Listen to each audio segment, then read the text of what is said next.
Shalom. Ya, puji Tuhan. Selamat malam buat kita semuanya. Selamat Hari Kartini.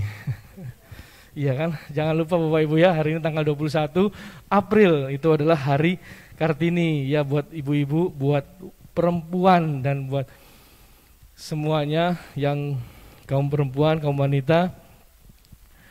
Ya, hari ini boleh memperingati Hari Kartini ya, tapi nggak ada yang pakai baju daerah ya. Iya, puji Tuhan ya.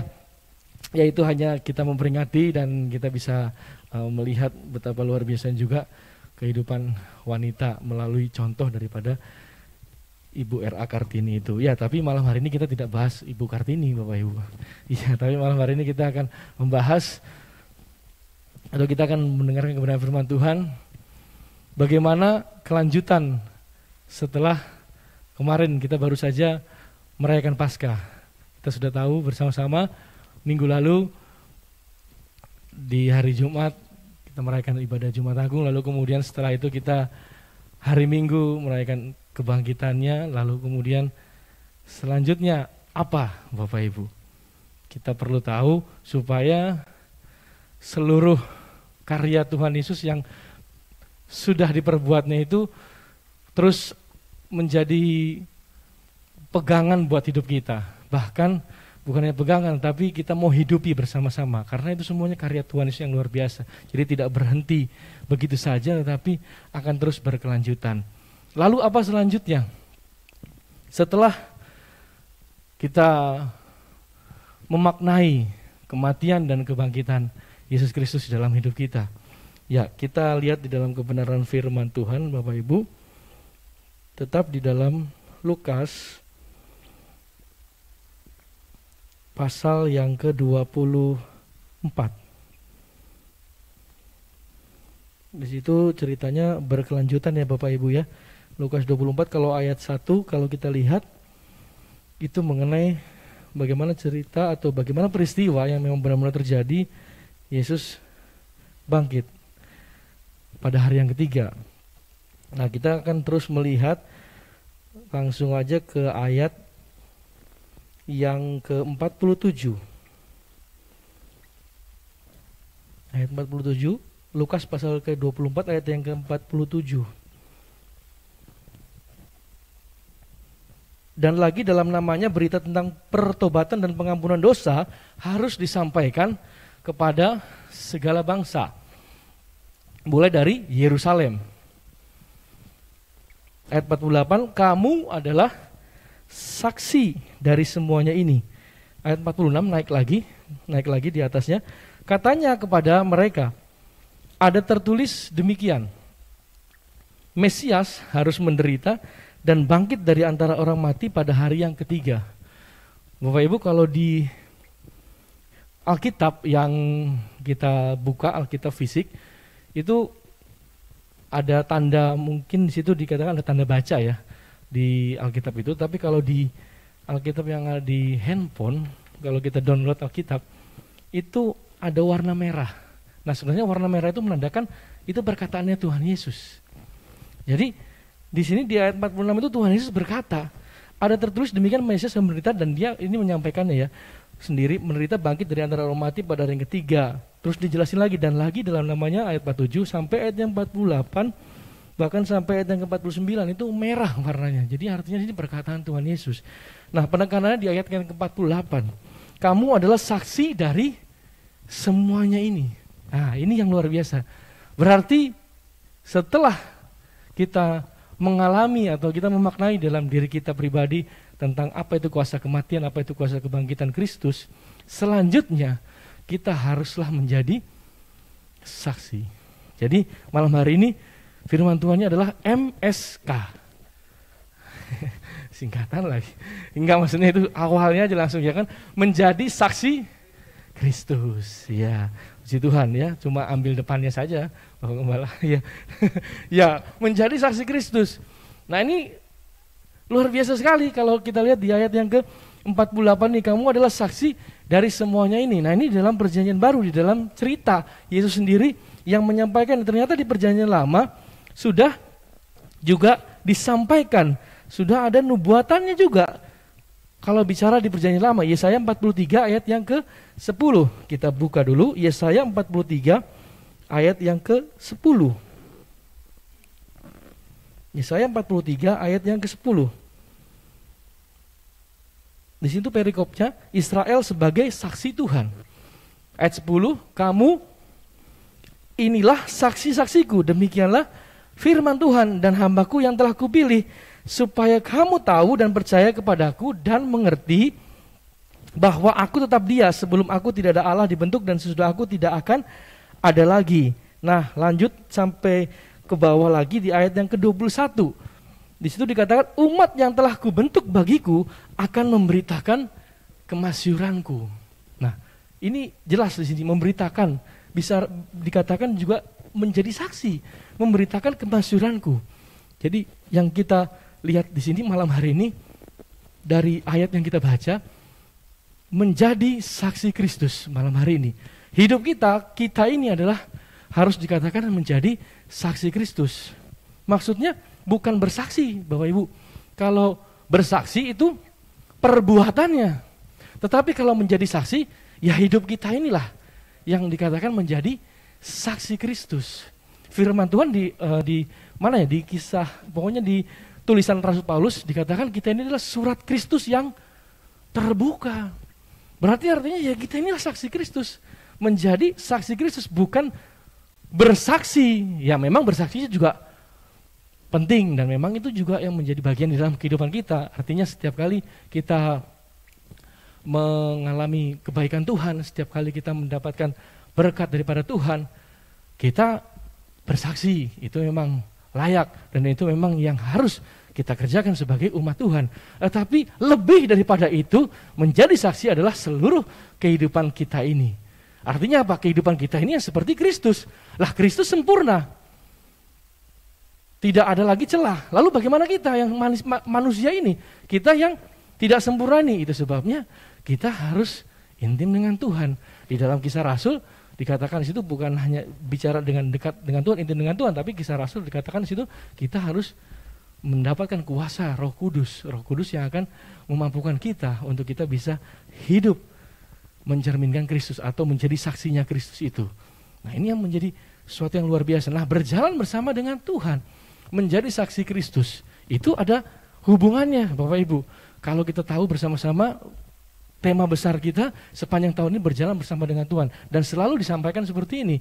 Kalau kita berjalan bersama dengan Tuhan, tentu kita harus kenal. Kita harus kenal dengan siapa kita berjalan, ya kan? Berjalannya bersama dengan Tuhan. Kita harus kenal Tuhan. Nah, menjadi saksi Kristus itu adalah hidup kita ini yang mencerminkan Kristus itu. Berarti saat kita berjalan bersama dengan Tuhan, berarti di situ adalah saat dimana kita pun juga berbarengan. Hidup kita pun juga harus menjadi saksi Kristus. Karena apa? Karena kita berjalan dengan Tuhan. Kita memiliki pengenalan kepada orang yang kita berjalan bersama-sama. Artinya ya kita mengenal Tuhan. Nah, saat kita mengenal Tuhan, di situ pun juga hidup kita tentu harus menjadi saksinya Tuhan, menjadi saksi Kristus. Nah, ada kesaksian yang luar biasa Bapak Ibu yang saya baca-baca. Pada waktu juga saya sementara sedang mempersiapkan bahan ini, saya baca, sampai di dalam satu cerita di Indonesia ini yang lumayan terkenal olahraganya itu yaitu yang kuat apa Bapak Ibu kalau Indonesia olahraga yang kuat? Wah, bulu tangkis ya, badminton ya kan. Senang saya juga kalau lihat badminton itu Bapak Ibu ya. Nah, ada satu tokoh yang pasti kita juga semua kenal di sini. Tokoh bulu tangkis badminton ini sudah legenda Bapak Ibu. Artinya sudah usianya sekarang sudah lumayan, udah pensiun. Tetapi semasa dia waktu itu masih menjadi pemain bulu tangkis, dia benar-benar menunjukkan bahwa hidupnya itu adalah menjadi saksi Kristus. Ya, pebulu tangkis ini yang dari Indonesia ini bernama, ada yang bisa tebak Bapak Ibu? Kalau ada yang bisa tebak, nanti hadiahnya nyanyi. Hadiahnya nyanyi. Ya, Bapak Gembala? Kurang tepat. Ya, yang di rumah bisa kasih speaker kan, ini kan kita Google Meet ya, bener ya Vi ya? Nah yang di rumah ada yang tahu? Kalau ada yang tahu nyalain speakernya. Rudi Hartono, Pak Jimmy. Sudah sama tadi sama Bapak Gembala, Tante Meme, kurang tepat. Ya, masih salah. Ayo. Ya laki-laki, bener. Tadi tapi Rudi Hartono tadi salah, laki-laki Bapak Ibu. MC King. Masih kurang. Masih kurang, Tante. Ayo. Siapa kok? Tan Johok tuh siapa nama Indonesianya kok? Pokoknya Tan Johok ya. Tan Johok. Salah kok. Nah, ayo siapa? Bukan, itu dia masih sekarang. Ini dia sudah pensiun, Bapak Ibu. Iya, dia sudah pensiun. Nah, itu tadi Bapak Johan tadi sudah sempat sebut. Siapa? Christian Hadinata. Iya. Ya nanti lihat di Google ya. Saya juga waktu baca-baca cari-cari di Google ketemu itu. Kisahnya luar biasa Bapak Ibu. Jadi waktu itu pada tahun 1986 tim Indonesia ini tergabung di dalam tim bulu tangkis Indonesia ini waktu itu sedang dalam memperebutkan kejuaraan Piala Thomas. Sebentar lagi ini kan ada banyak piala-piala di bulu tangkis. Nah, ini waktu itu sedang memperebutkan Piala Thomas dan waktu itu Indonesia di final melawan Cina.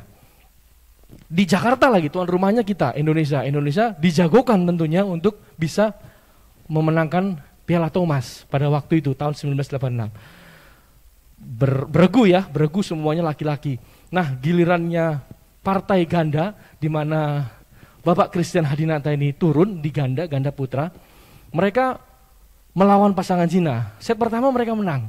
Lalu kemudian set kedua dalam kedudukan berapa begitu, lawan dari Cina itu melakukan smash, Bapak Ibu ya, melakukan smash dan bolanya itu waktu di smash itu keluar dan tentunya ketika keluar poin buat tim Indonesia.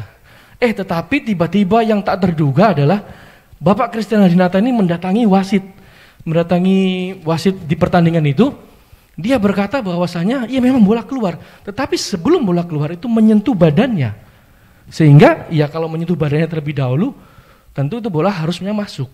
Jadi artinya bukan poin untuk Indonesia, tetapi poin untuk lawan, untuk Cina. Lalu setelah wasit mendengarkan, kalau dulu Bapak Ibu tahun 1986 itu belum ada tuh yang teknologi yang yang pakai video itu ya, jadi replay. Jadi kalau misalnya ada yang ragu-ragu itu bola out, keluar atau masuk, itu ada video tayangan lambatnya. Nah dulu belum ada teknologi itu. Tetapi Christian Hadinata ini, Bapak Christian Hadinata ini merasa bahwasanya bolanya itu kena dia. Dan dia lapor ke wasit. Lalu setelah wasit mendengar seperti itu, dianulir poinnya. Artinya poin yang harusnya buat Indonesia diberikan untuk Cina. Dan memang pada hasil akhirnya Indonesia kalah pada waktu itu. Skor 3-2. Sebenarnya yang diunggulkan adalah Indonesia, tapi secara keseluruhan Indonesia kalah di kandang sendiri, Cina yang menang. Tetapi waktu itu Bapak Christian Hadinata, ini yang nggak ada di berita ya, tetapi saya dengar atau saya juga baca atau saya pernah ada yang menyampaikan, ada menceritakan ini. Ternyata setelah selesai pertandingan, ada salah satu reporter atau wartawan yang menanyakan kepada Bapak Christian Hadinata perihal kejujurannya itu, artinya sportifnya itu, karena memang dalam olahraga kan memang harus sportif ya, harus fair play. Ditanyakan, kenapa Pak kok ngomong waktu itu ke wasit, menyampaikan, harusnya itu kan keuntungan buat Indonesia, tim Indonesia untuk mendapatkan poin. Pada waktu itu di nomornya Pak Christian Hadinata, dia menang, dia menyumbangkan angka 3-2, 2 itu salah satunya dari Pak Hadinata ini berpasangan dengan pasangannya. Dia tetap mendapatkan poin, dia tetap menang pada waktu di partai itu. Tapi ditanya kenapa? Pak kok jujur ngomong, harusnya kan itu keuntungan buat Indonesia. Tahu Bapak Ibu, Pak Christian Hadinata jawabnya apa? Ini yang luar biasa Bapak Ibu. Saya rasa, saya kagum. Saya bukan rasa lagi, saya sangat kagum dan ini langka Bapak Ibu jawabannya. Dia bilang seperti ini, sederhana. Kepada wartawan itu, dia bilang seperti ini, "Hei, nama saya itu Christian. yang artinya Kristen itu adalah Kristen. Dan sebagai orang Kristen tidak boleh bohong. Udah selesai. Dia cuma jawab seperti itu. Sebagai orang Kristen tidak boleh bohong. Oh kaget tuh gimana, terus tiba-tiba dia udah langsung pergi aja. Karena kan waktu diwawancarainya itu cepat begitu ya. Pada waktu mau selesai begitu kan. Cepat, tiba-tiba dia sudah gak ada. Tetapi jawabannya seperti itu Bapak Ibu. Itulah yang dinamakan saksi Kristus. Kehidupannya benar-benar menunjukkan. Orang melihat bahwasanya orang Kristen luar biasa. Artinya perbuatannya, hidupnya juga memberikan bukti buat orang lain bahwasanya ini loh yang namanya pengikut Kristus. Ini loh yang namanya orang Kristen. Yaitu apa buktinya? Orang Kristen tidak pernah bohong. Ya. Belajar dari situ, orang-orang lain semuanya kagum, takjub. Waktu saya, luar biasa sekali bisa menjawab seperti itu. Luar biasa, ini langka sekali. Jadi itu yang menjadi berkat buat kehidupan kita semuanya seharusnya. Artinya kita harus menjadi saksi Kristus. Amin Bapak Ibu. Menjadi saksi Kristus lewat kehidupan kita yang dilihat oleh orang. Orang melihat, oh ya selaras. Kalau kita bersaksi tetapi kehidupan kita tidak seperti apa yang kita sampaikan, yaitu kita masih bersaksi, tetap nama Tuhan ditinggikan, tetap nama Tuhan dipermuliakan. Tetapi yang pasti yang jelas adalah kehidupan kita ini loh, kehidupan kita yang sudah membuktikan bahwasanya Kristus itu ada di dalam kehidupan kita lewat perbuatan-perbuatan kita, lewat gaya hidup kita, lewat tingkah laku kita. Memang kita belajar, tetapi kita percaya bahwasanya Roh Kudus yang ada dalam hidup kita itu yang pasti dapat memampukan kita untuk kita bisa menjadi berkat dalam perkara-perkara yang sebenarnya itu sederhana saja ya kan Bapak Ibu. Makanya itu yang menjadi menjadi berkat buat kita. Artinya menjadi saksi itu bukan hanya bicara orang-orang tertentu atau hamba Tuhan atau bahkan pendeta saja, tapi menjadi saksi itu adalah kita semuanya inilah yang sudah mengalami kuasa kematian dan kebangkitan Kristus. Selanjutnya apa? Yaitu hidup kita yang menjadi saksi. Artinya apa? Mungkin di antara kita tidak ada yang, bukan tidak ada, artinya mungkin di antara kita mungkin nggak pandai mungkin berbicara mengenai Kristus itu siapa atau Tuhan itu siapa, tetapi tanpa disadari orang melihat tingkah laku hidup kita, oh itu orang Kristen, loh kok bisa tahu itu orang Kristen? Iyalah, orang dia nggak pernah berbohong. Oh iya, oh itu orang Kristen, loh kok bisa tahu itu orang Kristen? Nah iyalah, setiap hari selalu bersukacita. Oh itu dia orang Kristen, loh kenapa? Ya iyalah, dia penuh kasih, selalu menyampaikan salam setiap kali lewat. Kalau misalnya kita lagi duduk-duduk, permisi, selamat pagi. Loh, ramah ya? Oh, itu orang Kristen. Oh, berarti orang Kristen itu ramah ya? Hal-hal yang kecil, sepele, di mana kita ditempatkan saat kita ada di rumah atau mungkin saat kita di tempat kerja. Tantangan buat setiap kita orang-orang yang bekerja.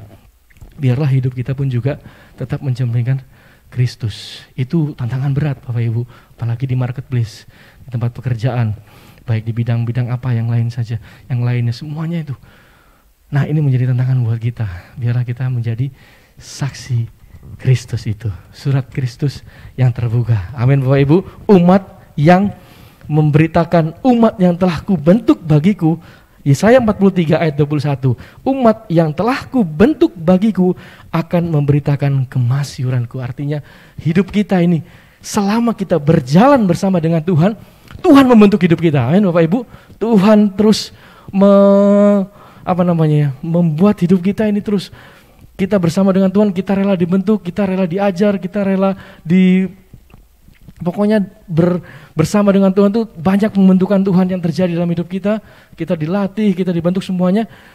Tujuannya hanyalah untuk kita bisa dapat memberitakan kemasyuran Tuhan. Artinya menjadi saksinya Tuhan Yesus. Puji Tuhan, ini yang menjadi kebenaran firman Tuhan buat kita malam hari ini.